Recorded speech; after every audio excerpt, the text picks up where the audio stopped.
Bonjour à tous, merci d'être là pour un sujet qui, je pense, nous concerne tous et sur lequel, en ce moment, on parle beaucoup.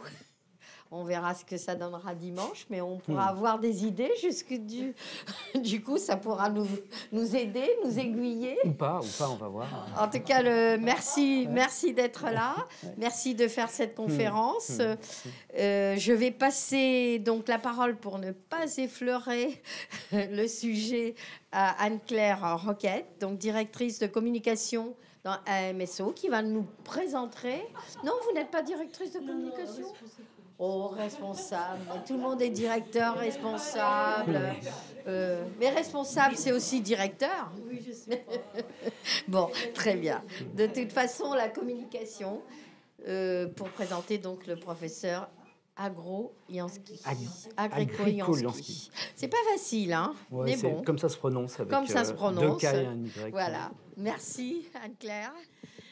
Merci beaucoup. Je vais essayer d'être assez succincte pour laisser la place au conférencier, puisque c'est pour lui que vous êtes venu aujourd'hui. Alors en fait, Éric Agricoliansky a commencé sa longue carrière par un DEA d'études politiques à l'Institut d'études politiques de Paris en 90, puis a été à terre à l'IEP de Strasbourg, où il a été également maître de conférence pendant 5 ans, avant de traverser la France pour aller travailler au CNRS d'Amiens. Et est ensuite devenu maître de conférence à Paris-Dauphine en 2003. Une dizaine d'années après, a passé son HDR sur un sujet qui était du côté des classes supérieures, politisation et engagement des classes supérieures dans la France contemporaine. Et j'ai oublié de citer le sujet de sa thèse qui était la Ligue des droits de l'homme, pérennisation et transformation d'une entreprise de défense des causes civiques. Donc des sujets extrêmement pointus. Et il a ensuite, il est donc depuis 2015 professeur à Paris-Dauphine de sciences politiques. Et il a été également une dizaine d'années, il a dirigé le master sciences de la société, sociologie et sciences politiques, puis le M2 PPO, et enfin responsable de la licence depuis 2 ans. À côté de ça, il est également membre de l'IRISO, il écrit pour la revue Politics. Enfin, il a énormément d'interventions diverses et variées qui seraient un petit peu longues à toutes décrire ici. Il a notamment publié Les partis politiques en France au XXe siècle, si vous voulez lire un petit peu, la Ligue française des droits de l'homme et du citoyen depuis 1945. Enfin, des sujets passionnants et qui vont faire écho à la conférence d'aujourd'hui. Et je vous invite à aller également sur Google, écouter ses interventions sur des émissions de France Inter et de France Culture sur les thèmes à quoi servent les bobos ou ce type de sujet assez intéressant. Voilà, donc je vais vous laisser la parole. J'espère que j'ai été suffisamment claire dans mon intervention. Et aujourd'hui, vous allez nous parler de l'utilité des campagnes électorales. Et je crois qu'on est tous très attentifs par rapport aux résultats qu'il peut y avoir dimanche. Bien. Merci beaucoup pour cette présentation. Merci aux organisatrices de m'avoir invité. C'est effectivement un sujet d'actualité que celui des campagnes électorales et des élections. Alors, je vais vous décevoir tout de suite. Je ne vais pas vous dire qui va gagner dimanche prochain. Je ne vais pas non plus commenter à chaud la campagne, les événements de campagne ou ce qui s'est déroulé. La science politique est une discipline parfois un peu ambiguë, qui, enfin en tout cas dans ses perceptions, qui oscille entre ce qu'on appelle les politologues, c'est-à-dire ceux que vous pouvez entendre parfois à la radio ou à la télévision commenter, prédire les résultats. J'essaye de ne pas me livrer à ce type d'exercice-là parce qu'ils sont très hasardeux, puis parce que je pense que ça ne relève pas tout à fait du même métier. C'est autre chose, c'est sans doute difficile à faire, mais c'est autre chose. Et moi, je me situe plutôt du côté des sciences sociales, du politique, qui essaye de comprendre des mécanismes qui sont à l'œuvre dans les processus de politisation dans les choix et l'expression des préférences politiques à travers et à partir des outils des sciences sociales, des outils empiriques et des outils conceptuels de ces sciences sociales. Alors, je ne vais pas faire une intervention très conceptuelle, ça intéresserait personne et c'est dommage de rater les événements ou l'actualité de campagne, mais d'une certaine manière, si un des principes fondamentaux des sciences sociales consiste à essayer de rompre avec le sens commun. C'est peut-être là-dessus que la discipline s'est constituée à la fin du XIXe siècle en France avec Émile Durkheim. Or, s'agissant de l'élection, des campagnes, le sens commun est très fortement structuré et il laisse penser que l'élection est avant tout une affaire d'électeurs qui seraient tous très politisés, c'est-à-dire tous très intéressés par la politique, qui seraient informés sur les faits politiques, qui compareraient les programmes de l'ensemble des candidats et des partis, qui du coup seraient très attentifs aux messages et aux informations médiatiques, qui passeraient leur temps à découper les articles du Monde pour les classer et se faire des petites fiches sur ce que chaque candidat propose, et du coup, évidemment, très attentifs à l'ensemble de la campagne, et qui, in fine, après avoir rationnellement pesé le pour et le contre, dans le secret de l'isoloir et dans leur fort intérieur, feraient ce choix-là qui ne dépendrait finalement que de la pure raison. Alors, les sciences sociales et les enquêtes qui, depuis les années 40 aux États-Unis, se sont intéressées à la sociologie de l'élection et des pratiques électorales, ont montré que ces présupposés-là étaient très largement faux. Ce n'est pas du tout de cette manière-là que ça se passe, et d'une certaine façon, vous pouvez en avoir l'expérience intime. Dans la mesure où ce que montre l'ensemble des travaux qui portent sur ce type de sujet, est que les électeurs sont, dans leur grande majorité, peu politisés.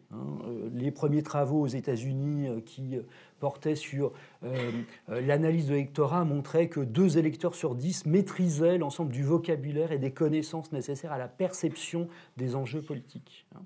Aujourd'hui encore, nous observons que lors des campagnes électorales, il y a une attention aux médias, aux émissions télévisées. On a dit que les émissions, les débats avaient battu des records. On a compté jusqu'à 11 millions de téléspectateurs.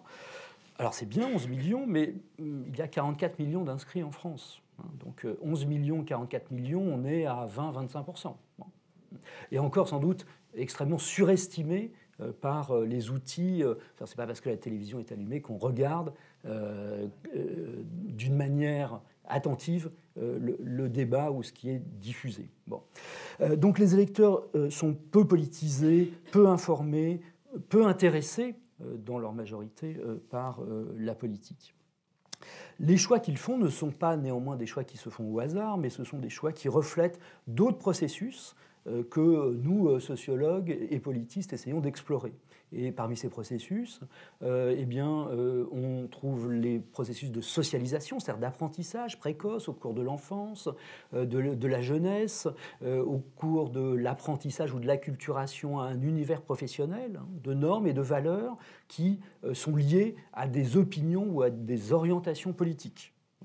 De la même manière, il faut tenir compte de l'influence de ce qu'on peut appeler les groupes primaires, c'est-à-dire les groupes primaires d'appartenance, la famille, le voisinage, les collectifs de travail, par exemple, qui vont peser très fortement sur à la fois la propension à aller voter, à s'exprimer électoralement, mais aussi sur les choix qui sont exprimés. Et je prendrai quelques exemples ensuite. On constate qu'un grand nombre d'actes de vote ne sont pas les actes individuels que l'on pense, dans le secret de l'isoloir, mais bien des actes collectifs. Les familles votent ensemble, les conjoints votent ensemble, des groupes plus larges votent ensemble.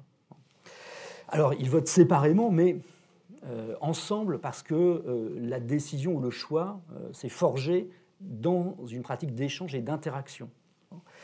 Ce qui implique du coup que les médias, les messages médiatiques, la campagne électorale en elle-même a sans doute moins d'influence que ce que nous en pensons habituellement. Ça ne veut pas dire qu'elle n'a pas d'influence, mais que ses effets sont peut-être différents, plus surprenants, et pas aussi puissants qu'on les présuppose habituellement. Alors pour vous parler de ça, je ne vais pas rester dans des choses trop générales, je voudrais prendre et vous parler d'une enquête que nous avons menée. Alors depuis 2007, j'ai participé à des enquêtes collectives sur ces questions de choix électoraux, d'analyse du vote. Et nous avons réalisé pour les élections de 2012 une enquête qui a été publiée sous le titre d'un collectif. Nous étions une dizaine d'enseignants-chercheurs à y avoir travaillé, qui s'appelle Les sens du vote, qui portait sur l'exploitation de données que nous avions recueillies tout au cours de la campagne des élections de 2012 par interviews approfondies, des entretiens approfondis menés avec des électeurs ordinaires, 70 électeurs ordinaires, que nous avions, alors au sens où ils ne se distinguaient pas par un taux de pratique, d'engagement particulier, mais qui visait à être à peu près représentatif de la diversité de la population française, et que nous avons interrogé à 4 reprises, avant, pendant, après la campagne électorale, pour essayer de saisir dans sa complexité, ou dans leur complexité, les rapports aux politiques, les perceptions du politique et les perceptions des messages politiques et notamment des messages médiatiques. Alors c'est une enquête que nous menons, que nous avons recommencé aujourd'hui et que nous essayons de développer à plus grande échelle avec des collègues de cette université, dont certains sont ici, mais avec ceux d'autres universités aussi. Mais je ne vous parlerai pas de cette enquête qui est vraiment en cours, qui est en train de se faire, mais plutôt des apports de cette précédente enquête. Alors, qu'est-ce qu'elle montre, cette enquête? Eh bien, elle montre, comme je le disais, que les perceptions de la campagne électorale sont beaucoup plus diverses et beaucoup plus complexes qu'on ne le pense habituellement. Et que, d'abord, il faut bien observer que, dans une majorité de cas, la campagne électorale a peu d'effets sur les électeurs. Ce qui ne veut pas dire qu'elle n'en a pas, et j'essaierai dans un second temps de vous montrer qu'elle a des effets, mais peut-être des effets plus surprenants ou contre-intuitifs qu'on ne perçoit pas habituellement. Alors, d'abord, cette absence d'effets ou ces faibles effets, nous sommes allés, en interviewant, en faisant des entretiens approfondis avec un certain nombre d'électeurs, nous étions à la recherche des mécanismes de la décision électorale, de la manière dont tout au cours de la campagne pouvaient se forger des préférences, et un peu à la recherche de cet électeur modèle idéal que j'ai décrit, idéal type de la démocratie. Et alors, bonne nouvelle, il existe. Nous en avons rencontré une en tout cas, qui correspond exactement au portrait que je viens de tracer, qui est une jeune femme qui est âgée de 30 ans, qui est professeure des écoles. Ce n'est pas sans rapport, vous allez voir, avec ce qui se passe ensuite, et qui raconte, je vais vous lire un court extrait d'entretien, qui raconte la manière dont elle a suivi la campagne et dont elle a fait finalement son choix. Donc elle dit, j'ai regardé le débat avec les... Et puis après l'émission, j'ai essayé de lire les programmes. On a un pack, on n'est pas forcément d'accord avec tout, et je me suis dit, fais une liste de ce qui est important pour toi et regarde ce qui est moins rédhibitoire. Sur le site du Monde, on a tous les candidats, il y a 5 thèmes, et chaque candidat qui répond aux mêmes questions. Je les ai tirés, imprimés, en essayant de les lire, et en mettant des points verts quand j'aimais, des points rouges quand j'aimais pas, et 2 points verts quand j'aimais vraiment, et 2 points rouges quand j'aimais pas. Et elle montre à l'enquêteur cette fiche qu'elle a fait avec ses points rouges, ses points verts. Donc là, on est vraiment dans l'idéal type de l'électrice rationnelle qui compare les programmes, les notes, et sa profession n'est pas sans rapport avec les points verts, les points rouges, vous l'aurez bien compris. Alors le problème, c'est que c'est la seule. C'est la seule que nous ayons trouvée dans cet échantillon. Et à côté de ça, on trouve d'autres types de rapports à la campagne qui sont beaucoup plus distanciés et qu'on pourrait ranger dans 2 grandes catégories. Premier type de distance à la campagne, c'est une distance qui semble refléter une sorte d'évitement forcé de la campagne électorale et qui reflète un mécanisme très bien connu par la sociologie électorale, qui est le mécanisme de l'identification partisane. Alors de quoi s'agit-il ? C'est un concept qui a été forgé par la sociologie américaine dans les années 60, qui montre qu'un grand nombre d'électeurs ont des préférences politiques. Ils se sentent aux États-Unis républicains ou démocrates, en France de droite ou de gauche, mais qui ne savent pas très bien pourquoi. et que cette identification, elle est pérenne et elle est au principe des votes. C'est-à-dire que c'est ce qui est activé in fine dans le choix électoral et ce qui est confirmé par le fait qu'une grande majorité des électeurs votent toujours pour le même parti, toujours pour la même grande tendance politique. C'est une régularité observable sur le long terme qu'on rencontre également dans notre corpus. Sur 10 électeurs que nous avons interrogés, enfin on en a interrogé plus de 10, mais sur 10, 6 électeurs qui avaient la possibilité de voter à l'élection précédente avaient voté pour le même parti ou la même tendance que pour celle pour laquelle ils vont voter à l'élection considérée. Et 2 autres sur 10 sont passés de l'abstention au vote, mais sans faire varier leur vote. Donc pour 8 électeurs sur 10, le vote et les préférences politiques sont stables. C'est quand même un acquis très important de connaissance de l'électorat. Alors ça veut dire qu'il y a 2 électeurs dont le vote varie, mais ils sont très minoritaires. Ça ne veut pas dire qu'ils n'ont pas de poids dans l'élection, mais ils sont très minoritaires.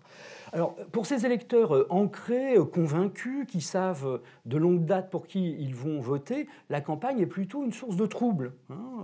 Plutôt une source de trouble, susceptible de provoquer des processus de dissonance cognitive. C'est-à-dire qu'on va être affronté à des arguments qui sont en général très travaillés, efficaces, à des messages médiatiques qui sont faits pour convaincre et pour lesquels on risque de se laisser convaincre. Et ces électeurs-là déploient des stratégies pour contourner en quelque sorte cette dissonance cognitive, ne pas s'exposer à ce type de messages qui soient contradictoires avec leurs préférences. Et on trouve un grand nombre d'exemples de ces électeurs qui expliquent, racontent leur socialisation. Alors j'ai un cas là d'une jeune femme, Patricia, 42 ans, qui est cadre intermédiaire, qui est issue de... les parents étaient des électeurs socialistes convaincus.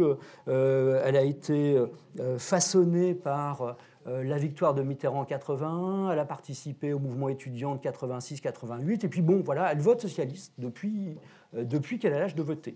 Et puis elle dit, la campagne, moi ça ne m'intéresse pas, le soir on est crevé, on dort devant la télé, on ne regarde pas, elle parle de son conjoint, et puis elle dit, mais bon, je vais voter comme d'habitude. Elle a une sorte de rapport naturalisé au vote. Elle dit, je ne sais pas, ça doit être ancré, peut-être que je serai comme ça jusqu'à la fin de ma vie, peu importe. Donc il y a une sorte de distance au message médiatique qui permet la pérennisation de ce type de choix. Il y a un autre cas d'un homme beaucoup plus âgé, qui a 75 ans, qui est un ancien ouvrier, militant CGT, qui toute sa vie a voté communiste. Bon. Et qui affiche son intention de voter pour Mélenchon. Bon, très bien. Mais alors c'est très étonnant parce qu'il tient un discours au cours de la campagne qui est aux antipodes de celui de son candidat. Alors il tient des propos très xénophobes, racistes, il dit qu'il aime bien Marine Le Pen, mais alors, in fine, il dit je vais voter comme j'ai toujours voté, pourquoi je changerais? Alors, ça nous paraît étonnant. En réalité, je pense qu'il faut distinguer 2 plans qui ne sont pas du tout symétriques. Un plan qui est celui de la discussion, du débat. Les électeurs sont exposés, nous sommes tous exposés plus ou moins, on va le voir, certains beaucoup moins que d'autres, plus ou moins à des messages médiatiques que nous pouvons appréhender. Nous apprécions des personnalités politiques, leur caractère, surtout pour les élections présidentielles. Nous sommes capables de produire des opinions. Nous sommes capables de produire des opinions sur la campagne.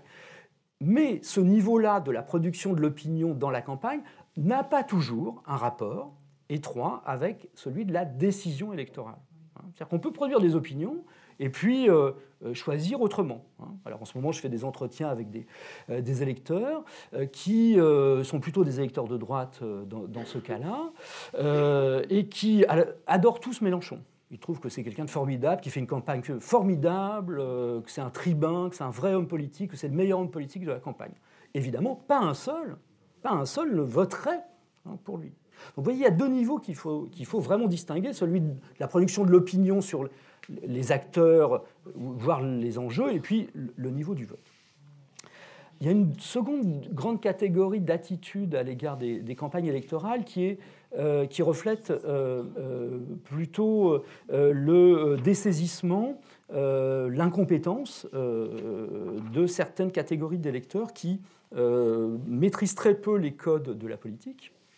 s'intéresse très peu à la politique et ne consomme jamais d'informations politiques. Alors, ça nous paraît être une exception. En réalité, c'est un cas de figure extrêmement fréquent, qu'il est difficile d'évaluer exactement, mais qu'on sous-estime toujours. Et nous avons dans le corpus sur lequel nous avons travaillé un certain nombre de cas exemplaires de cela, alors notamment de jeunes issus des milieux populaires, en lycée professionnel, alors qui ont l'âge de voter, mais qui sont souvent pas inscrits sur les listes électorales ou qui ne votent pas, et qui racontent comment on peut passer complètement à côté de la campagne électorale. Je vais vous lire un court extrait, mais qui est très significatif. L'enquêtrice demande à une jeune fille qui s'appelle Nelly, qui a 18 ans, qui vit en cité HLM, d'une cité réputée difficile. Sa mère est sans emploi et son père, elle n'a pas connu son père, elle ne vit pas avec son père. Donc l'enquêtrice lui demande, est-ce qu'il y a quelque chose qui t'a marqué dans l'actualité de ces derniers jours? Silence, non, rien. Alors, question, et chez toi, il parle d'actualité, de ce qui se passe? Non, bon, enfin, quand je rentre, j'ai un rituel, j'ai un truc très précis. Genre, je rentre là, bon, en ce moment, quand je rentre, il y a une famille en or. Après, il y a Money Drop. Et puis après, je zappe la 6. Il y a vite fait le journal de 19h. Et alors, l'enquêtrice dit, tu regardes à 19h45? Non, je m'en vais, je vais sur mon PC, et dès qu'il y a scène de ménage, je reviens. Donc la télé est allumée en permanence, et cette jeune fille évite de se trouver confrontée à parce que ça ne l'intéresse pas du tout. Elle dit, tu écoutes la radio? Non, et Internet tout le temps? Oui, Facebook, YouTube, pardon. Et les journaux, alors elle dit, à part vite fait quand j'ai rien à faire, vraiment, non, rien, vraiment, je regarde le 19h45. Alors, qu'est-ce que dit? Non, les journaux papier, je voulais dire. Elle dit, ah non, franchement, le matin, quand j'ai 20 minutes, je vais direct horoscope. Bon. Donc, on a là une pratique de consommation d'informations, qui est quelqu'un qui est exposé à un flux d'informations important, mais qui systématiquement évite l'information de type politique. Alors, c'est le cas sans doute le plus marqué, mais on trouve un grand nombre d'autres cas de ce type-là, dans lesquels il y a ces formes d'évitement. J'en décrirai pas l'ensemble des nuances. Il y a aussi des manières d'appréhender la politique lorsqu'on y est exposé d'une manière non politique. Par exemple, les débats politiques sont assimilés à des matchs, à des combats, décrits avec le vocabulaire du sport, de l'affrontement, mais du coup qui permet de contourner l'exposition à la politique. Bon, donc, on le voit, ce qui paraît être une évidence, c'est-à-dire le fait que tous les citoyens soient exposés à des messages politiques, à la campagne électorale et aux faits de campagne, ne l'est pas. Et nous avons tendance à surestimer, parce que nous vivons la plupart dans un monde dans lequel la politique est importante, et parce que nous sommes exposés justement à de l'information politique, que c'est le cas de tout le monde. Ce n'est pas le cas. Ce n'est pas le cas. Alors, est-ce que ça veut dire que les campagnes électorales n'ont pas d'effet? Je ne pense pas. Je pense que les campagnes électorales peuvent avoir un certain nombre d'effets, mais qui ne sont pas des effets classiques ou des effets puissants de conviction qui contraindraient les électeurs par la propagande à faire des choix qu'ils ne voudraient pas faire. On peut distinguer deux grandes catégories de ces effets que je voudrais ici décrire et que nous avons pu observer lors de cette enquête. Première catégorie qui renvoie à celle classique proposée par un sociologue des médias et de la politique américain qui s'appelle Paul Lazarsfeld dans les années 40 aux États-Unis, donc, qui est la catégorie d'effets limités. Alors qu'est-ce que c'est que ces effets limités? Eh bien, nous dit Lazarsfeld, peut-être que le principal effet des campagnes électorales ne consiste pas à convaincre les gens de voter pour des candidats pour lesquels ils n'ont aucune appétence et pour lesquels ils n'ont jamais voté, mais peut-être tout simplement de renforcer des prédispositions et des choix antérieurs en les réactivant. Donc les campagnes électorales ne convainquent pas, elles ne produisent pas de conversion, mais elles réactivent et elles réassurent les choix. Alors ça, on en a un grand nombre d'exemples dans notre enquête, et exemples qui sont très intéressants parce qu'ils montrent justement la diversité des mécanismes de cette réactivation. Alors cette réactivation, elle peut être liée justement à la consommation médiatique, c'est-à-dire à la consommation des informations médiatiques. C'est le cas d'un homme de 40 ans qui est cadre dans une entreprise de produits de luxe, qui... à l'élection précédente, en 2007, avait voté Bayrou au premier tour et puis Ségolène Royal au second tour, et qui, au début de la campagne, annonce son intention de le faire. Donc on le rencontre 4-5 mois avant l'élection, il dit qu'il va faire ça. Et puis qui, lorsque la campagne avance, dit qu'il doute, qu'il ne sait pas, qu'il hésite. Et puis finalement, il fera exactement ça, comme d'habitude, j'allais dire. Et le dernier entretien avant le premier tour de l'élection présidentielle est très instructif, parce que, alors c'est avant le premier tour, le second tour, je ne sais plus, enfin peu importe, parce qu'il a très peu de consommation d'informations télévisées. Alors, il explique qu'il travaille jusqu'à très tard, qu'il ne regarde jamais la télé, qu'il lit les journaux, mais il se force à regarder juste avant l'élection le meeting de Nicolas Sarkozy, qu'il déteste, qu'il a dit détester, qu'il trouve bling-bling, etc. Et il se force à regarder ce meeting, ce qui est quand même assez étonnant, alors qu'on sait qu'il ne va pas voter pour lui et qu'il a affirmé sa détestation, mais justement parce que cela renforce, réactive cette détestation. Donc, il parle très longuement de ça en disant « Non, c'est pas possible, je l'ai vu, il y avait machin et machine, et ils sont d'une vulgarité, d'une nullité, c'est impossible. » Et donc, ça réactive en quelque sorte ses préférences. Mais si ce cas est significatif, il est relativement isolé.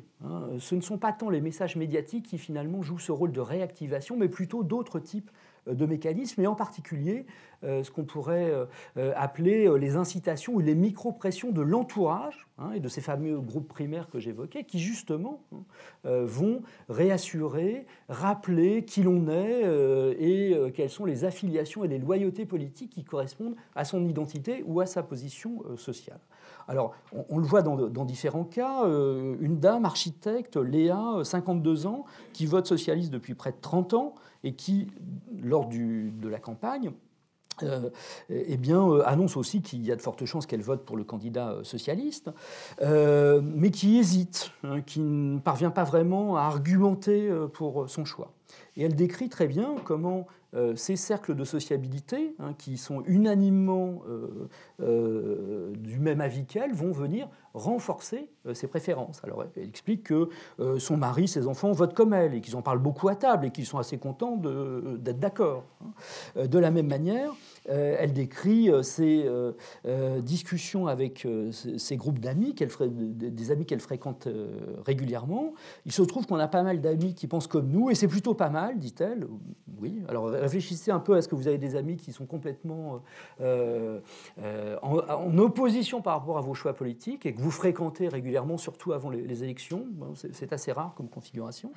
On a pas mal d'amis qui pensent comme nous, et c'est plutôt pas mal parce que ça nous conforte dans nos discussions. Par exemple, dernièrement aux primaires socialistes, on a tous voté. Enfin, pas tous, parce que j'ai des amis qui sont de gauche et pas que des amis qui votent Hollande, mais il y en avait quand même pas mal, la grande majorité qui avait voté Hollande aux primaires du Parti socialiste. Donc il y a cet effet de renforcement qui ancre l'idée que finalement on a raison, que c'est ce que l'on est, qu'il n'y a pas de raison qu'on se comporte autrement.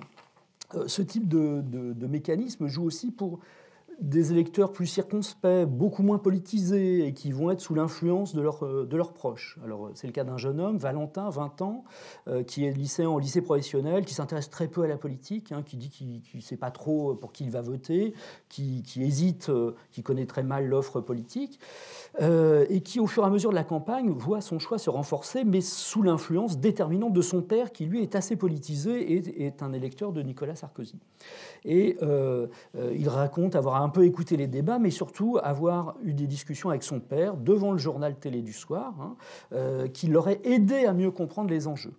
Et il explique que si Nicolas Sarkozy n'est pas parfait, il fait de son mieux avec la crise. Et il évoque sans cesse son père en disant « Mon père, lui, il sait, c'est pas un spécialiste, mais il suit depuis longtemps, il a de l'expérience, donc je lui fais confiance. » Et voilà. Et finalement, il vote Nicolas Sarkozy aux 2 tours de cette élection, et on voit bien cette influence-là. Dernier cas, c'est l'intervention de collectifs militants. Finalement, on trouve peu les partis, pour l'instant, et les militants dans ce cas. Ils sont néanmoins présents. On a un autre exemple d'un chef d'entreprise dans le nord de la France, électeur de droite de toujours. Il explique que ses parents étaient gaullistes, que lui-même a toujours voté à droite. Et qui est assez circonspect aussi au début de la campagne. Il hésite, il ne sait pas, et on est un peu étonné de cette hésitation. Et puis, à un rendez-vous, il dit « ça y est, non, c'est bon, là maintenant je sais, je vais voter Nicolas Sarkozy », ce qu'il aurait fait de toute façon. Mais ça revient, alors on dit « mais qu'est-ce qui s'est passé ?» Il dit « en fait, j'ai été invité en tant que chef d'entreprise par le préfet et le ministre un ministre qui organisait un déjeuner dans un bon restaurant de la région et qui nous ont invités pour que, eh bien, on expose nos problèmes. Et alors là, il est extrêmement satisfait qu'on soit venu le solliciter, qu'on lui ait posé des questions sur son opinion, etc., etc. Et ça réactive cette fidélité qui est en quelque sorte latente, et il se met à tenir un discours dont on imagine d'ailleurs que des éléments de langage ont été fournis par cette réunion, où il explique que Nicolas Sarkozy est le seul à même de résoudre la crise en Europe, etc., etc. Bon.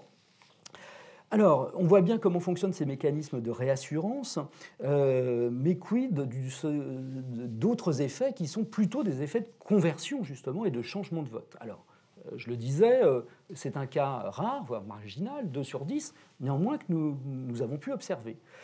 Alors, est-ce qu'il renverrait à cette rationalité électorale où des électeurs s'apercevraient soudain qu'ils se trompent depuis plusieurs décennies en votant pour le mauvais candidat? Vous imaginez bien que ce n'est pas tout à fait le cas. En fait, ce qu'on voit à l'œuvre, c'est le plus souvent, dans ces cas de changement de vote, des électeurs qui ont voté à droite une élection qui votent à gauche après et inversement, le double effet de la transformation des trajectoires sociales, c'est-à-dire qu'on est devenu un peu quelqu'un d'autre, quelqu'un de différent de ce qu'on était auparavant, et de pression contradictoire de l'entourage. Parce que souvent, d'ailleurs, les trajectoires sociales amènent à concilier des mondes sociaux et des systèmes de relations qui sont en tension ou en contradiction. Alors, j'ai plusieurs cas, je voudrais les présenter, ils sont assez stimulants chacun à leur manière. Le premier est celui d'une femme d'une 50aine d'années dont la trajectoire est très claire du point de vue social et politique. Elle a été pharmacienne d'officine, elle est indépendante, libérale, elle se déclare catholique pratiquante à fond la caisse et dit avoir toujours voté, comme ses parents, à droite. Bon. Et puis, au final, en 2012, elle votera au premier tour Eva Joly et au second tour François Hollande. Bon, alors, que s'est-il passé, Eh bien, elle raconte d'abord au cours de la campagne son malaise. C'est très compliqué.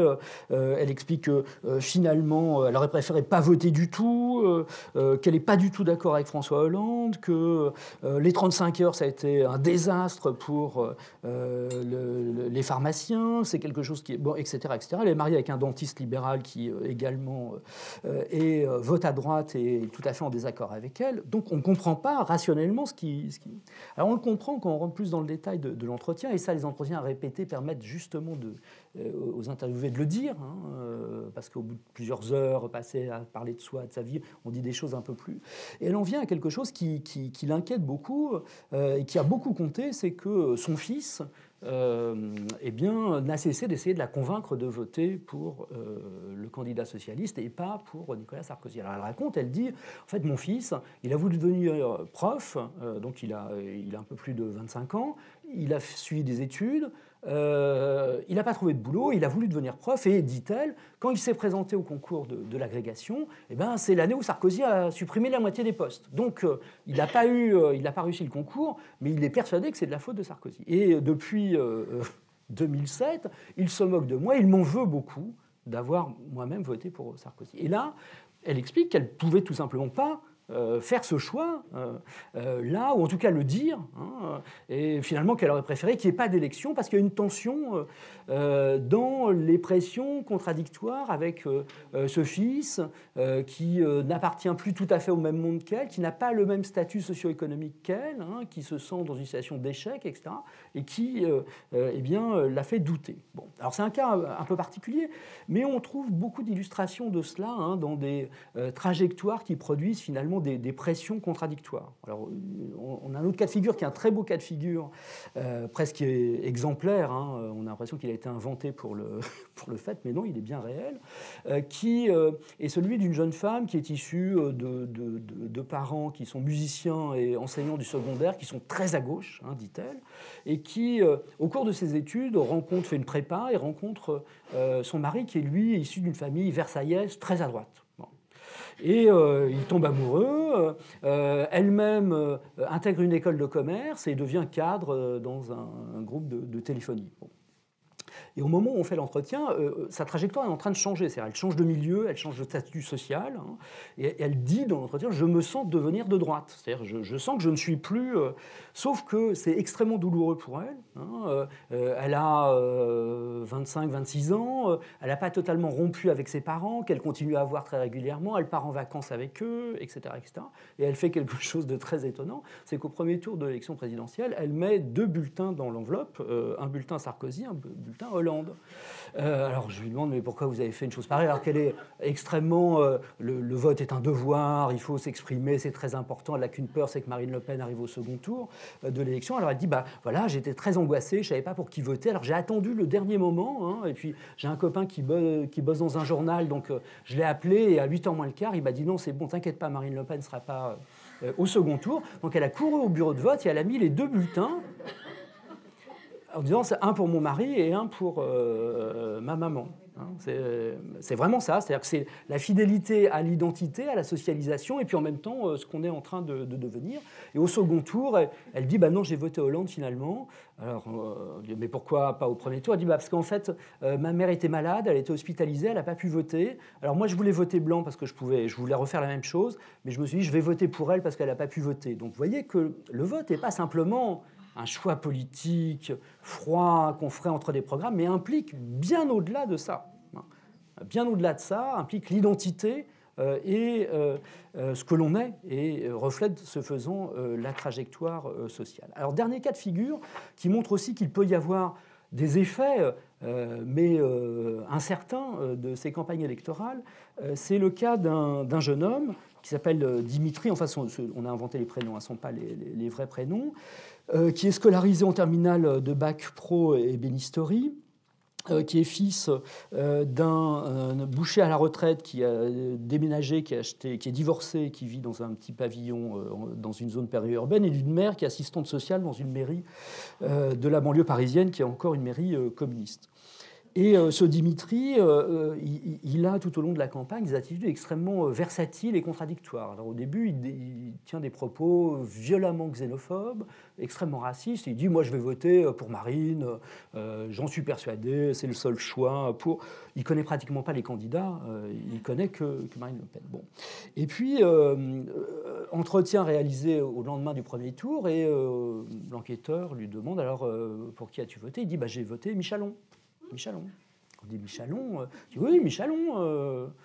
Michalon, alors on lui montre les candidats. Il dit, bah oui, lui, Mélenchon. Il a confondu Mélenchon et Michalon.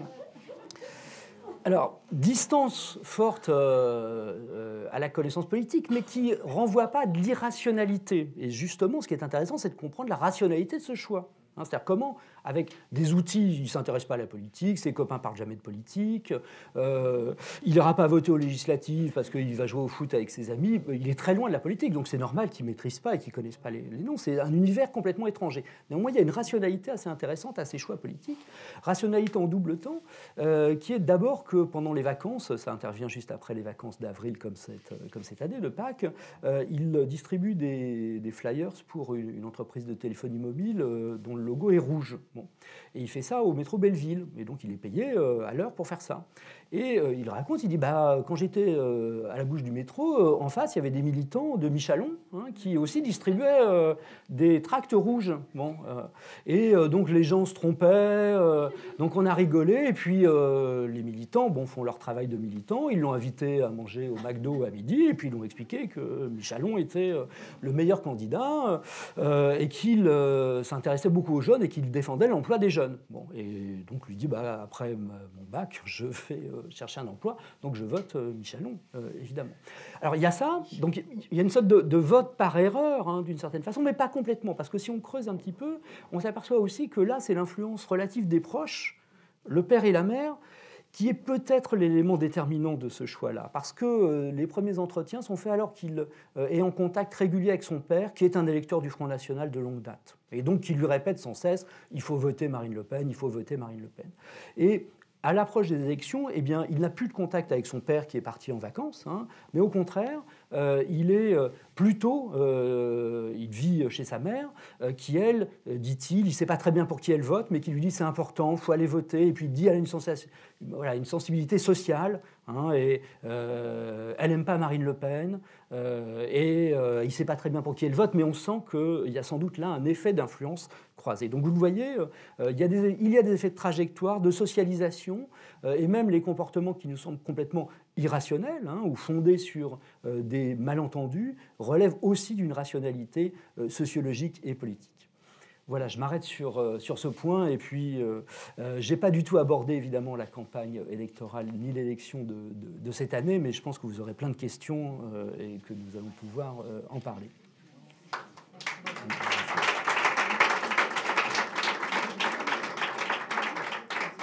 Alors, on va pouvoir passer aux questions.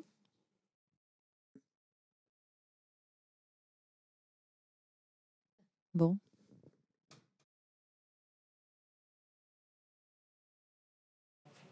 Vous arrivez à parler sans micro. Oui, oui. On avait enregistré. Ah bon?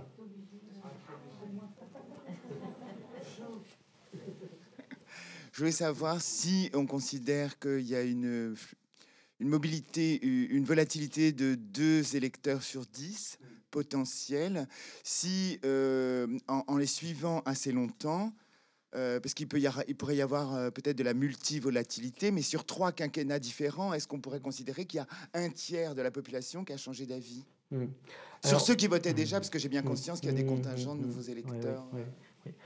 En fait, on ne peut pas répondre à ces questions parce qu'il n'y a pas d'enquête fiable de très long cours qui permettent, sur 15 ans, voire 20 ans, de reconstituer de manière fiable des trajectoires de vote. Et on peut faire l'hypothèse, on peut faire l'hypothèse qu'effectivement, si on regarde la volatilité sur une longue période, elle est beaucoup plus importante que ça. Hein. Parce que si on fait l'hypothèse que la volatilité reflète aussi la transformation des trajectoires sociales, hein, des conditions de vie, eh bien on peut faire l'hypothèse qu'un grand nombre de ceux qui subissent ce type de modification-là vont voir leur choix politique se transformer.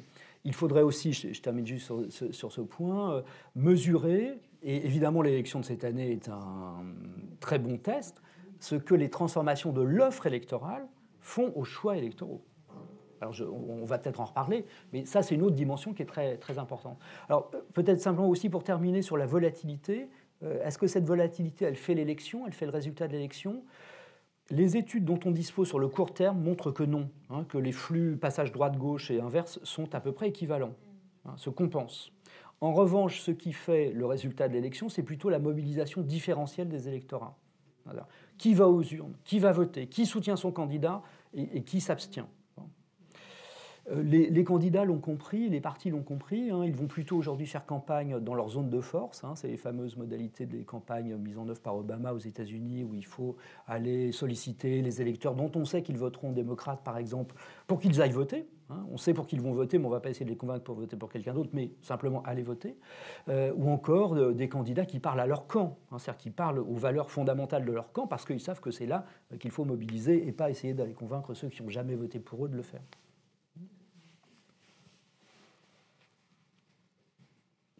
Je voulais demander, est-ce qu'on mesure aussi, par exemple, vous avez parlé des incohérences apparentes oui. des votes. Est-ce que ça nous paraît évident quand on mesure un scrutin présidentiel à un autre scrutin présidentiel, mais est-ce qu'il n'y a pas des incohérences purement rationnelles? Et je pensais, par exemple, au passage de l'élection présidentielle aux élections législatives. Là encore, je pense que le scrutin, là, va nous... Enfin, les gens vont peut-être... Les électeurs ou une partie d'entre eux vont découvrir l'utilité majeure, l'importance majeure des élections législatives, ce qui n'a pas été le cas pendant des années. Mais est-ce qu'on a mesuré par le passé ces incohérences cohérentes, quoi? Oui. Alors, on mesure des incohérences cohérentes, notamment entre des niveaux d'élection, élection nationale et élection locale, hein, dans lequel le choix qui se réalise à l'élection nationale se fait plutôt sur des critères de loyauté politique, identitaire, et puis au local sur « Ah mais le maire, je le connais bien, il n'est pas de mon camp, mais je vote pour lui parce qu'il a fait des choses bien pour la ville ». mais parce que aussi on le connaît, on fréquente les mêmes milieux, ou on connaît des gens qui le connaissent, ou on a une confiance ancienne pour lui. Donc il y a ce type de choses-là. La question des élections législatives est une question très compliquée. Hein. Depuis l'instauration du quinquennat au début des années 2000, les élections législatives ont toujours confirmé le résultat des élections présidentielles. Alors, jusqu'à présent, on va voir ce qui va se passer cette année, c'est un test assez passionnant. Et on ne sait pas très bien expliquer pourquoi. On ne sait pas très bien expliquer pourquoi. Alors, une hypothèse qu'on pourrait faire du point de vue de la mobilisation différentielle des électorats dont je viens de parler, est qu'on sait que les présidentielles, c'est 8 à 9 électeurs sur 10 qui votent à un des deux tours en France depuis 2002, depuis le second tour de 2002. 8 à 9 électeurs sur 10, c'est beaucoup en fait. Quand on peut mesurer le vote à un des deux tours, on est presque à 90% de participation, c'est énorme. Et puis les élections législatives, on est à beaucoup moins, à 6 électeurs sur 10. Une hypothèse qu'on pourrait faire est que les électeurs du perdant ou des perdants ne votent pas aux législatives. Et qu'il y a un effet d'entraînement qui... Alors c'est simplement une hypothèse, on n'a pas les moyens jusqu'à présent de le confirmer. On essaye de travailler un petit peu sur ces questions-là. En général, les enquêtes s'arrêtent après la présidentielle législative. Cette année, on essaye de poursuivre jusqu'aux législatives et d'aller creuser un peu cette dimension-là. Voilà, la situation a des chances d'être tout à fait passionnante, parce que selon les résultats du premier et du second tour, la question de constituer une majorité va se poser pour un grand nombre de prétendants possibles à l'élection présidentielle.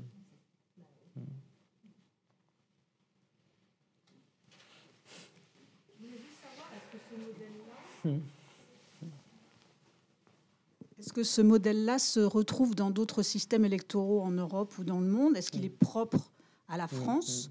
Est-ce que c'est une tendance générale?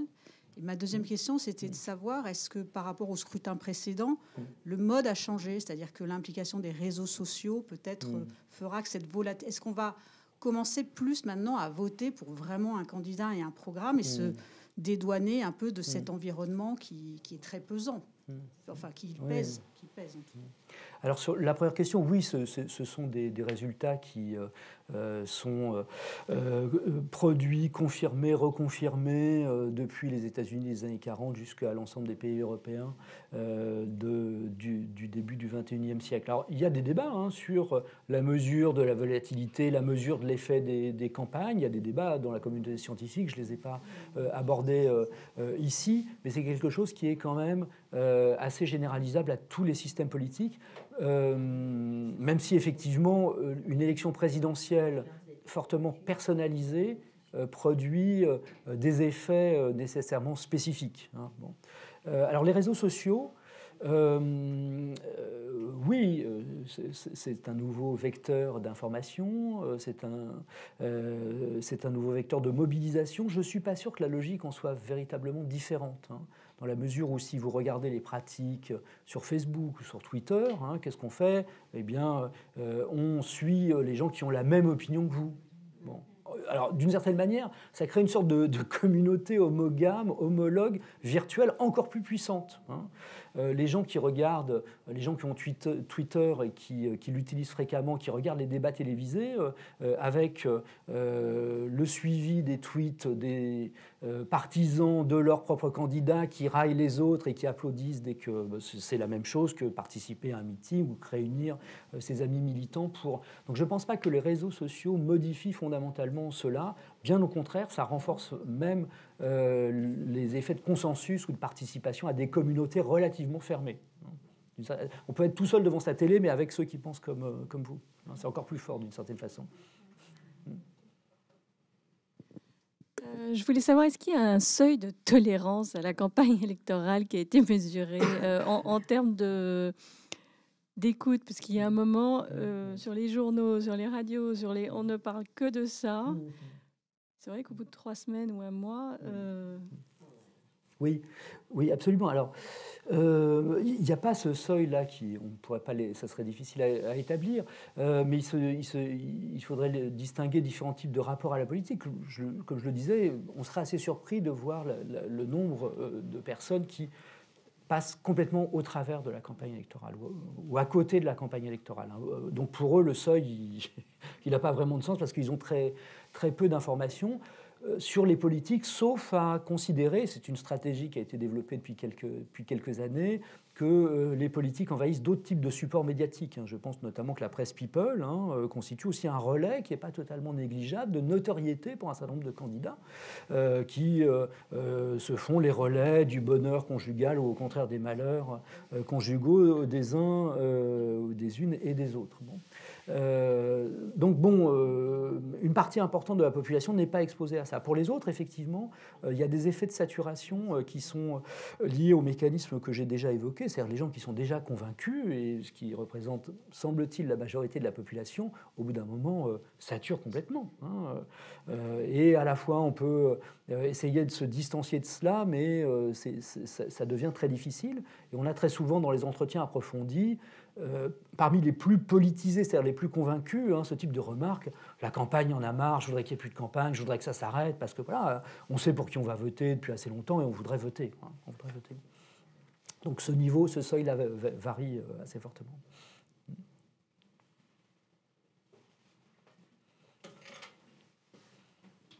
Est-ce que vous avez pu prendre la mesure et prendre en compte l'impact de l'organisation des primaires dans la détermination à la fois donc de l'offre politique et du coup d'une éventuelle perturbation, si je puis dire, dans les mécanismes jusque-là analysés au cours d'une campagne électorale, en particulier pour ceux qui se trouvent vraiment en difficulté avec le choix de leur propre parti ou ce genre de phénomène. Oui. Alors c'est difficile à dire. Alors on peut dire beaucoup de choses des primaires en général, de ce qu'elles ont modifié du jeu politique, de paradoxal affaiblissement des partis politiques dont elles procèdent. C'est-à-dire de manière assez étonnante, les primaires dessaisissent en fait les militants du choix des candidats. Parce que ceux qui votent, c'est un électorat plus élargi que celui des militants.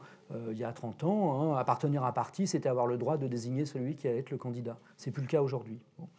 On voit aussi les effets de contrainte que cela produit. On voit que les candidats des deux principaux partis qui jusqu'à présent avaient le monopole ou le quasi-monopole du second tour se trouvent très fortement contraints par ce choix du premier tour, à tort ou à raison, mais il y a des effets d'irréversibilité qui fait qu'on ne peut pas ne pas présenter le candidat qui a été choisi par la primaire, quoi qu'il lui arrive. Bon.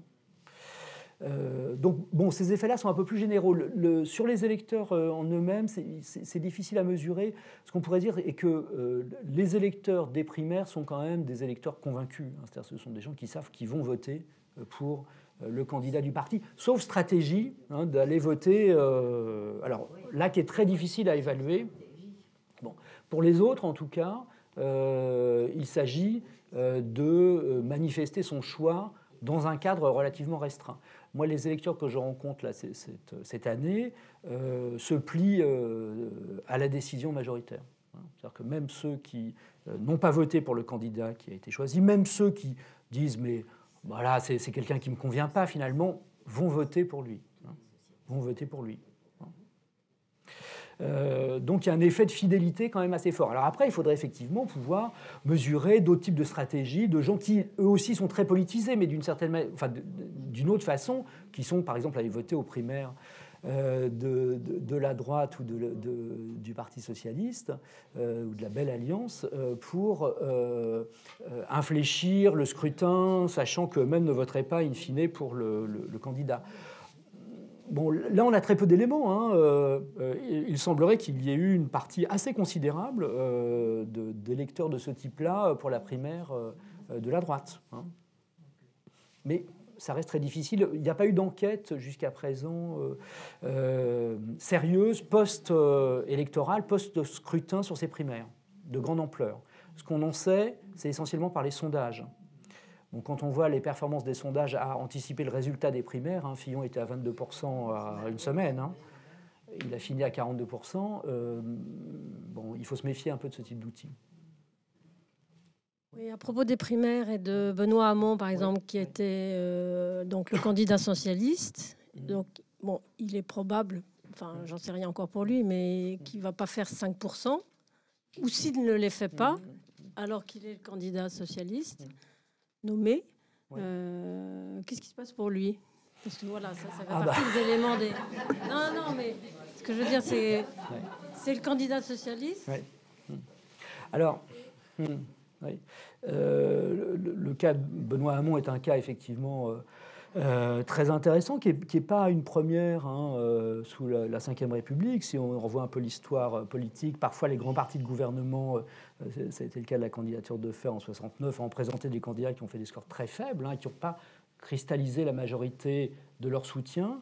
Alors là, c'est le candidat socialiste, mais qui n'est pas soutenu par les socialistes. Donc, en tout cas, par la majorité du gouvernement, par les autres candidats. Manuel Valls n'a pas caché qu'il préférerait un autre candidat à ce candidat officiel du Parti socialiste. Alors, qu'est-ce qui va se passer? Moi, je pense que là, on est dans l'après. Ce qui se joue là, c'est le contrôle du Parti socialiste après les élections. Si Benoît Hamon caracolait en tête des sondages, je pense que Manuel Valls n'appellerait pas à voter pour Macron. L'enjeu, c'est d'éliminer la minorité à l'intérieur du parti, de militants, d'élus qui soutient Hamon, et de les marginaliser pour pouvoir reconstruire une autre entreprise politique qui serait contrôlée par ceux qui sont ou qui ont été sous le quinquennat de Hollande aux affaires et à la direction du parti. Donc là, c'est l'après qui se joue, d'une certaine manière. Et effectivement, alors s'il ne dépasse pas les 5%, les frais de campagne ne sont pas remboursés. Donc là, c'est une catastrophe. Et effectivement, pour l'ensemble du parti, il est plus plausible qu'il fasse un score. Je pense qu'il est un peu sous-estimé dans les sondages, qu'il fasse un score autour de 10%, mais qu'il ne soit pas qualifié pour le second tour. Mais là, effectivement, on peut penser qu'il sera marginalisé au sein du Parti socialiste. Et justement, alors, pour aller dans ce sens-là, au-delà de la fin du bipartisme qui est annoncé par pas mal de médias, que pensez-vous du fait qu'aujourd'hui, beaucoup de gens vont certainement voter pour un homme ou une femme, une personne, plutôt que pour un parti, et donc du coup minimiser le poids familial ou d'origine familiale ou socioculturelle que vous pouviez évoquer au départ? Oui, tout à fait. Alors là, on est dans une conjoncture effectivement assez originale de ce point de vue-là, qui est que l'un des candidats crédités d'intention de vote très importante, Emmanuel Macron, ne s'inscrit pas tout à fait ni dans une tradition ni dans l'autre, ou plutôt il veut s'inscrire dans les deux. Bon. Ce qui effectivement constitue une évolution pas révolutionnaire. On a déjà eu ce type de positionnement là au cours de l'histoire politique française de la Ve République et de la Quatrième, mais un positionnement original dans les 20 dernières années, même si il reprend un peu la position structurelle qu'avait tenté d'occuper François Bayrou il y a quelque temps. Mais là, avec, semble-t-il, plus de succès, mais enfin attendons dimanche pour pouvoir le dire. Ça brouille effectivement l'offre électorale et cette logique d'identification là, effectivement. Mais attendons les résultats, parce que là, pour le coup, entre les déclarations d'intention à des enquêtes préélectorales dont on ne sait pas trop comment elles sont réalisées, et la remontée finalement des habitudes, des croyances et des ancrages, on peut être surpris. Je ne dis pas qu'on le sera, mais on peut être surpris. Laissons les choses ouvertes. Et je pense qu'il faut se garder de... Bon, alors, les deux dernières questions. Oui, même si on a d'autres occasions d'en discuter. Mais c'est parce qu'en fait, ça complète la question d'avant, parce que pour le coup, tu bottes peut-être un petit peu en touche, et tu es certainement à raison pour Macron, parce qu'on ne sait pas encore. Mais par contre, le Front National, la question se pose aussi. C'est-à-dire qu'on a un parti dans lequel il n'y a pas forcément de vieilles traditions familiales, parce qu'il est quand même pas si vieux que ça, et pour lequel on ne retrouve pas tout à fait l'opposition que tu as mobilisé, à savoir un peu petit indépendant de droite versus salarié ou fonctionnaire de gauche. Et là, du coup, vous voyez quoi? Est-ce que vous repérez quand même d'autres éléments d'explication du vote Front National? Parce que ça... Alors c'est très compliqué, c'est très difficile d'analyser à chaud des votes qui ne sont pas encore réalisés, donc c'est pas une manière de botter en touche, mais c'est difficile d'expliquer des votes pour les FN qui n'ont pas encore eu lieu. Ce qu'on sait non, mais c'est une question extrêmement compliquée, hein, pour des raisons empiriques, qui est les enquêtes quantitatives ont un très mauvais accès aux électeurs du Front National. Enfin, avaient jusqu'à présent un très mauvais accès aux électeurs du Front National. C'est-à-dire qu'on sait que très peu d'entre eux, ou une partie très spécifique d'entre eux, ne répondaient pas aux enquêtes. Donc on ne sait pas trop comment est composé cet électorat. De la même manière, ça a été pendant une période un vote honteux, dissimulé. Ça l'est plus visiblement aujourd'hui, mais alors, est-ce qu'on n'a pas un effet de surestimation ou de surdéclaration d'un vote qui sera moins effectif? Là encore, j'en sais rien, mais il faut être très attentif à ça. Bon, ensuite, cet électorat Front National, ce dont on sait, c'est qu'il est un électorat qui est à la fois composé d'un noyau dur, hein, d'une partie des électeurs qui sont assez en phase avec les valeurs qui sont promues par le parti, et puis de variations conjoncturelles, hein, d'une élection à l'autre, entre des électeurs qui auraient plutôt un profil d'électeurs de gauche, même s'ils ne l'ont pas forcément été, hein, et puis d'autres élections dans lesquelles c'est plutôt une fraction de l'électorat de la droite classique qui vote pour le Front National. Par exemple, les élections régionales et européenne de 2014-2015, les données qu'on a montrent que ce sont plutôt dans les zones de force de la droite classique que eh bien, le score du FN a fortement augmenté. Bon. Donc c'est un électorat complètement mosaïque et éclaté, qui effectivement rentre très mal dans les cadres qu'on a évoqués jusqu'à présent, mais que, faute de données, on n'arrive pas véritablement encore à comprendre intimement. Alors là, on essaye de travailler dans l'enquête par entretien sur des électeurs du FN, très spécifiquement. On a vraiment centré notre enquête dessus, mais là, attendons qu'ils votent pour être sûr qu'ils soient vraiment des électeurs du FN. J'avais une dernière question. Ça marche? Oui. Moi, j'étais un petit peu stupéfaite dans votre discours par la désinvolture, la légèreté, l'immaturité des électeurs, enfin, de témoignages. Hein. Je ne sais pas pour qui voter, je mets 2 bulletins, je ne réfléchis pas trop. Enfin, je trouve ça absolument stupéfiant et grave. Et ce qui m'interpellait, c'est que vous avez cité donc 2 jeunes femmes. Est-ce que c'est les femmes qui ont ce type de désinvolture alors que ça ne fait pas longtemps qu'on a le droit de voter, ou c'est autant les femmes que les hommes? Est-ce que ça, vous avez essayé d'identifier? Oui, alors bon, désinvolture, après tout, moi j'essaye de ne pas juger, hein, j'essaye d'observer. Je pense que ça interroge plus, si on doit produire un jugement normatif, ça interroge plus les mécanismes de la démocratie en général. C'est-à-dire que nos démocraties fonctionnent quand même sur la mobilisation et l'intéressement de 25% de la population, ce qui est quand même un problème. Bon. Et c'est peut-être moins la désinvolture de ces électeurs désintéressés qui est bon. Mais, alors, homme-femme, mais bon, après, on peut avoir les...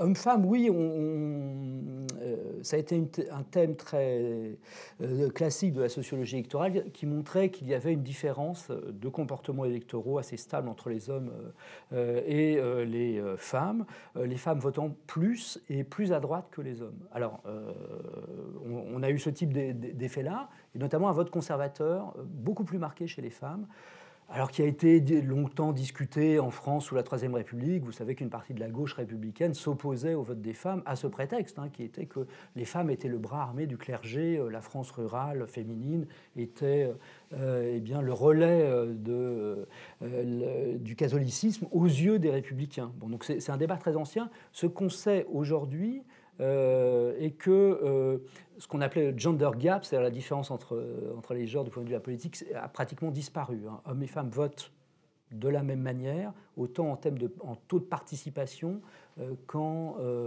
orientation du vote. Hein. Voire même les femmes votent un peu plus aujourd'hui que les hommes. Hein. Elles sont un peu plus participatives que les hommes. Et pardon, je me permets la dernière question.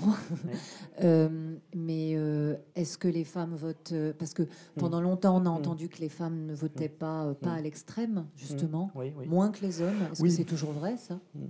Alors, là, je ne sais pas. Je ne sais pas pour la même raison, mais c'est très intéressant. Hein. Toutes les données sur le Front National, sur l'électorat du Front National, ont montré que l'électorat est plus masculin que féminin. Bon. Mais on ne sait pas si c'est véritablement le reflet de la composition du vote FN ou des effets de sous-déclaration par les fans d'un vote FN. Ça, on ne sait pas. Vraiment, on ne sait pas. On peut soupçonner que les deux éléments interviennent. Bon. Du coup, il est très difficile de parler de l'effet propre de la candidate du Front National, hein, qui est la seule femme à avoir des chances sérieuses de passer au second tour, hein, et qui est une des deux seules candidates à cette élection. Bon, ça, on ne sait pas quel est l'effet spécifique sur l'électorat féminin de la présence de Marine Le Pen comme candidate.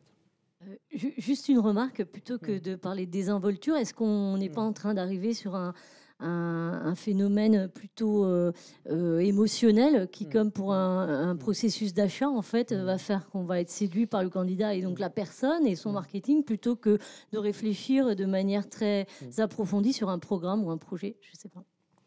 Alors, il y a forcément une dimension émotionnelle dans le vote, hein, au sens où il est connoté positivement ou négativement. Alors, on sait qu'il y a un certain nombre de mécanismes qui font que, par raccourci, plutôt qu'aller lire l'intégralité du programme du candidat qu'on déteste, on va juste le trouver répulsif, hein, et ne pas pouvoir l'écouter, et que, évidemment, ce sont des formes de raccourcis cognitifs qui font qu'on évite d'entrer dans le... Après, je ne pense pas que cette dimension-là émotionnelle qui est bien présente soit contradictoire avec des identifications de plus long terme. Je pense que les deux fonctionnent ensemble en quelque sorte. Hein. Si on pouvait faire une sociologie des émotions, on montrait qu'elles sont moins, ces émotions, des faits d'impulsion que d'une certaine manière des garde-fous qui nous rappellent nos très vieilles habitudes. Hein. C'est-à-dire que le dégoût nous rappelle ce que nous n'avons jamais aimé plutôt qu'une réaction instinctive et impulsive. Bon. Et ça marche peut-être comme ça en politique. Bon, aussi. Merci. On va boire un petit café. Voilà. Merci beaucoup. Merci.